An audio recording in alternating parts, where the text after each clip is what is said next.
Ang the room service bill I didn't order. The charge was small enough to look like a mistake and specific enough to be a message. Room service 2314. Hotel Mavros. 1 grilled branzino, 1 half bottle of Chablis, 2 glasses. The folio had my name, my company, my membership number, yesterday's date, and a room I hadn't been in since last spring. The email subject line did the clever thing hotels do when they're about to gaslight you softly. We hope you enjoyed your stay. I was sitting at our kitchen island with a mug I'd already microwaved twice. Erin came out of the shower in my shirt, her hair up, her mouth already in project mode.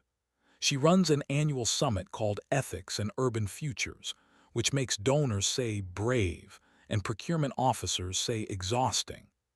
This year it was at the Mavros because its ballroom can seat 500 people who pretend to whisper, and the river looks good behind big ideas. What did we enjoy? She asked, seeing my face, seeing the email, doing the math in one glance the way she always does. Room 914 enjoyed dinner on my behalf, I said, passing her my phone. She read like she edits, fast first, slow second, then cruel to what deserves it. Someone wants you to explain something you didn't do, she said. I can explain a lot of things I didn't do, I said. I didn't order branzino, I don't drink Chablis, and I didn't bring a second glass to a room I wasn't in. You can explain things, or we can decide who's trying to make us explain them, she said, handing the phone back, tapping the towel at her throat like a referee. Say it. Honeysuckle, I said, adding the word correctly. That's why it works, she said, and kissed me once precise like a seal on a plan. I work in crisis for people who have paid too much for their reputations to be clumsy, companies, campaigns, institutions that learned too late what drift looks like. I'm the locksmith version of a therapist. I find doors that shouldn't exist, and I ask questions at them until the hinges show me their favorite lies. The Mavros knows me by sight. It also knows my weaknesses: good lighting, bad timing, love of puzzles with other people's fingerprints on them. We walked the 8 blocks because Erin thinks better when the city narrates itself. The Mavros lobby behaved like wealth with an old memory. The desk clerk saw us, recognized Erin from her last week's ballroom rehearsals, did that smile that commits discretion. I need the folio for 914, I said. Last night's room service, charged to my profile. I can't share guest details, he said, and Erin looked at him the way she looks at graphics that emoticon their way through budgets. Or, she said, you can share which staff name is on the ticket so we can bring chocolates to the right person and not get you in trouble for mishandling something you're not supposed to be handling. He blinked, grateful to be handed a different story. Housekeeping sign for delivery, he said after a few keystrokes. It's tagged delivered at door, guest not present. Which housekeeper? I asked. He studied the screen like it might volunteer to be bolder. The code is K9, he said. That team is nights. We can call the supervisor. Don't, Erin said.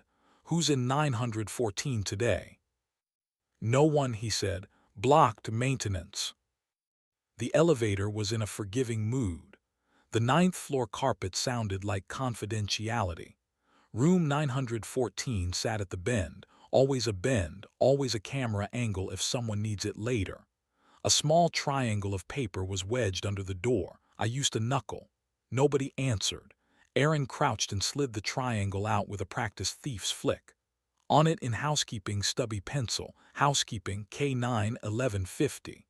There was a phone number and under it a word, sparrow. Erin's eyes flashed. Of course, she said, not your reporter, mine. She had a sparrow long before I did. A woman who runs on deadlines and nicotine gum, who believes City Hall should be a glass house and wears steel-toed shoes in case it is. Aaron dialed. "You left your name on my boyfriend's door," she said when the line clicked. She listened, then hung up, then exhaled the way she does when she's impressed and tired at once. "That wasn't housekeeping," she said. "That was housekeeping. She's embedded in K9 for a piece on wage theft and off-the-books key masters.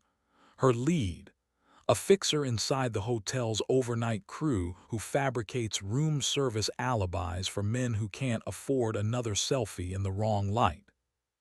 "And they used me for practice," I said. "They used you because your profile buys the charge without you being present," she said.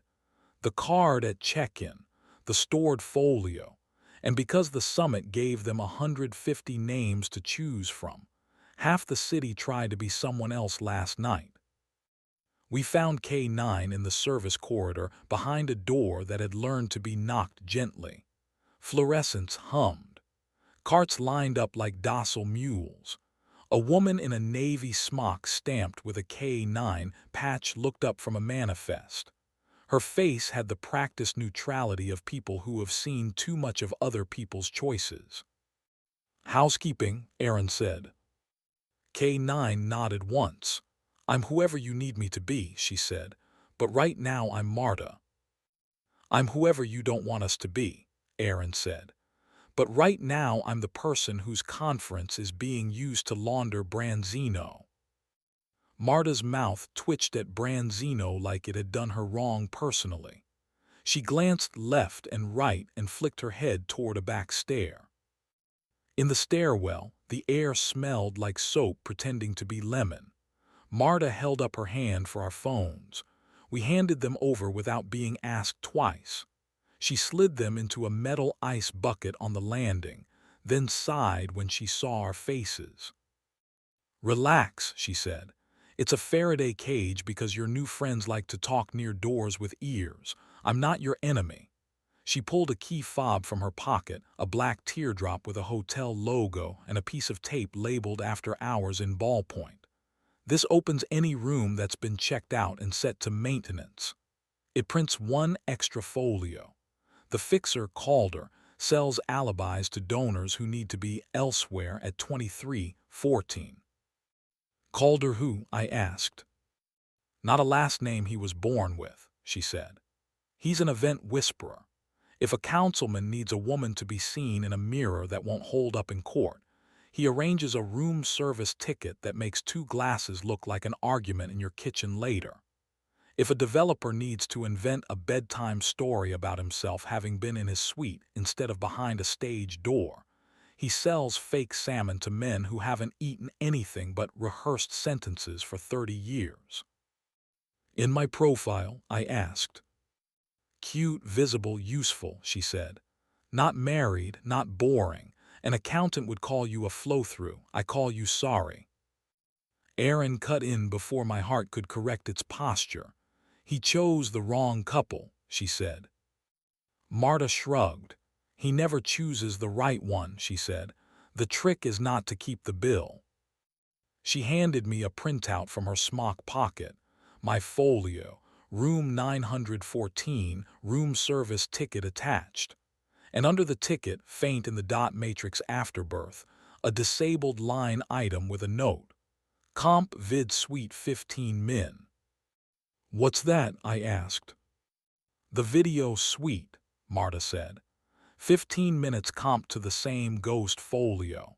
He gives certain men a room with a camera where they can film a confession for a future that might prefer a tearful clip over a deposition. They never use it. They just like that it exists. "We need to see the suite," Aaron said.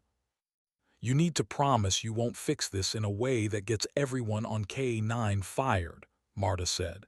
"Strike anyone you want, not us." "We'll hit the head and not the hands," Aaron said.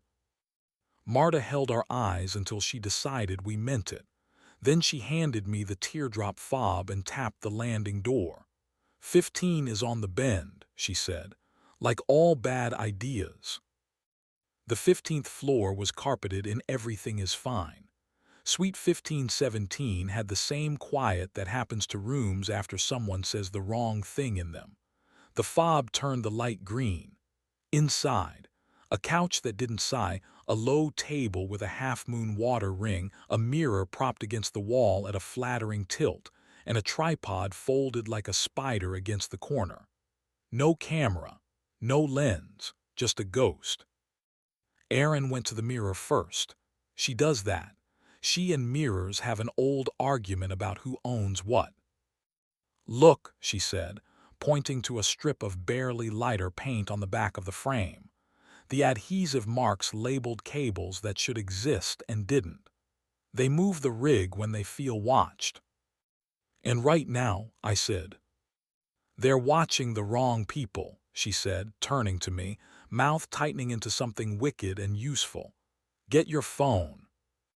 We went back to the landing, pulled the phones from the bucket, and Erin texted Sparrow. "Need a camera. Need 20 minutes. Need it to feel like a surprise." Sparrow arrived with a case that made her look like a musician in a band cooler than ours. She set up a camera where Calder would set his. She taped a barely there lav to Erin's collarbone and one to mine, mouths grazing fingers because it felt like a scene, and we love a room that insists it's not. She hid a mic in the couch and another in the vase that had been too clean to be real. "Say your parts," Sparrow said. "Hit your marks, don't be polite." Erin walked to the mirror like it owed her a public apology. "Calder," she said into the room, as if he could feel his name turn into a spell. "You are going to try to sell us a solution to a problem you created." I sat on the couch and tilted my body like a man about to be handed a better explanation than the one he brought. "And then you will attempt to sell it to 50 other men at tomorrow's donor breakfast." Sparrow checked her levels. "Again," she said, "but sexier." Erin's eyebrow went up into a place I love. "Later," she told Sparrow. "We'll do the sex now." She crossed to me and swung her leg over my lap, settling like she belonged there, which she does. The lav caught the whisper as her mouth passed my ear. "You could make me forget the plan for 10 minutes," she said. "You only need 9, I said. She smiled. "Behave."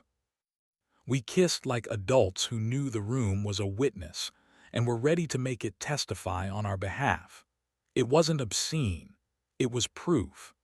Proof that our mouths do better work than the story Calder wanted to sell. Proof that intimacy is a language only useful to its speakers, and that a camera without consent is just a burglar that smiles. A knock sweet as a bell. Erin slid off me casual and called, "Yes."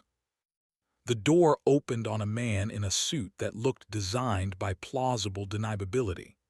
Calder was taller up close than the legend made him. He had the haircut of men who never emphasize, and a smile that had practiced not moving in the wrong places. "House sent me," he said, closing the door behind him without asking. He looked at the couch, at the mirror, at our hands, at our faces. "You got my message." "We got our bill," Erin said. He made the kind of shrug people do when they want you to think you're the smartest person in the room, so they can point the blame at you later. "You are going to need plausible protection," he said. "Certain donors in certain rooms with certain employees who deserve discretion." "In the price?" I asked. "Gratitude," he said, "and humility later. Perhaps a cancellation of a panel about wage exploitation that might embarrass a certain partner with a logo on the step and repeat." Erin smiled in a way that made my bones proud.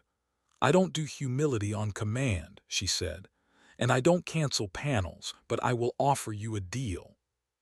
He tilted. "I'm listening." "You stop using my summit as a laundromat for alibis," she said. "You stop selling video confessions like trinkets. You stop comping ghost folios onto profiles that don't belong to your clients' lies. In return, I don't give Sparrow this footage." Calder looked at the tripod like it had become a second spine in the room. "What footage?" he asked. Aaron nodded at the mirror, at the walls, at the vase. "The one in which you admit you did a bad thing for good money," she said. "Say it now, on your own terms, or hear it in your own voice tomorrow morning when I play it to a room with 300 people who think the word ethics means the lights will be flattering." He didn't blanch. Men like him don't. But he did the microscopic thing they do when they start to count exits. He looked at me. He looked at Aaron. He looked at the tripod and saw his reflection instead of a tool. He straightened his tie, a gesture that always means the wrong thing when it happens this late. "You won't burn me," he said. "You need this hotel, and they need me more than they care about you." Aaron glanced at me. I nodded once. She turned back and said, almost kindly, "Honeysuckle." Calder blinked. "What?" "Exactly," she said. "Leave." He left with his smile still on a leash. We waited 3 beats for the elevator's sigh. Sparrow stepped out of the bathroom where she'd been sitting on the vanity counting his verbs. "Got him," she said. "Not a full confession, but a debut." "Not enough," Aaron said. "We need his contracts, the comp list, the fob list, Marta's safe." Sparrow nodded. "Marta's my source," she said, and Aaron's face did the exact opposite of flinch. We were already moving on to the part where the city learns what it's like when the people who clean its rooms get to point at the mess. We slept too little and kissed too often and went home early because fighting well makes us greedy. In the hallway, she pushed me against our door and said, "We have 9 minutes." "We have 8, I said, and kept time with my hands until she decided time could be bent. It wasn't obscene.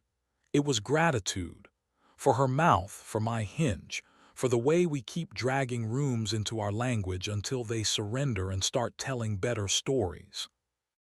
In the morning, the summit began with a panel I didn't want to watch because it had 3 men who love mics and the word framework.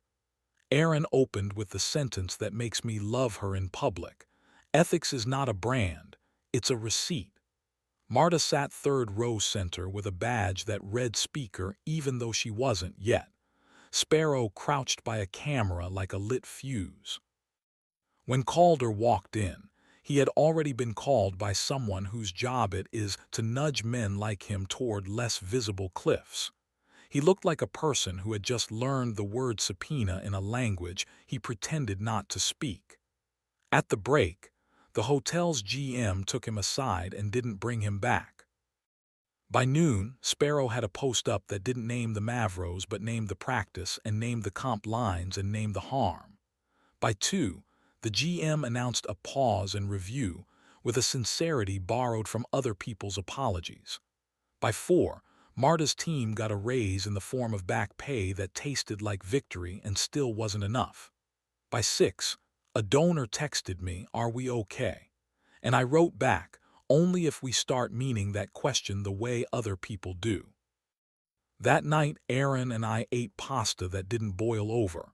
She had meetings, I had calls, and then we didn't, and we crawled onto the couch where the city can see us if it wants to, and we let it try. She put her ear to my chest and listened for the hinge. "You were tempted to perform," she said. "I always am," I said. "You were tempted by me," she said, a smile in it now. "I always am," I said. "Say it," she said, though we didn't need it anymore. "Honeysuckle," I said, softer than a threat, louder than a prayer. We kept the fob in our drawer next to the corkscrew and the good batteries, a reminder that doors behave until someone pays them not to. The Mavros sent me a revised folio that read, "Adjustment, Goodwill." I framed it and set it on the shelf where bad invoices go to die beside our best illusions. Calder will try again in another hotel with a friendlier lobby and worse carpet. We will be there, or Marta will, or Sparrow will, or the woman who saw herself in a mirror that told the truth one night will. We are not saints. We are exact. We are in motion. We keep a stupid password because we love what it protects. We toll the hinge in my chest like a bell when the room expects an alibi and gets a receipt instead. We kiss like witnesses. We work like thieves who returned what didn't belong to us and kept the thing that did.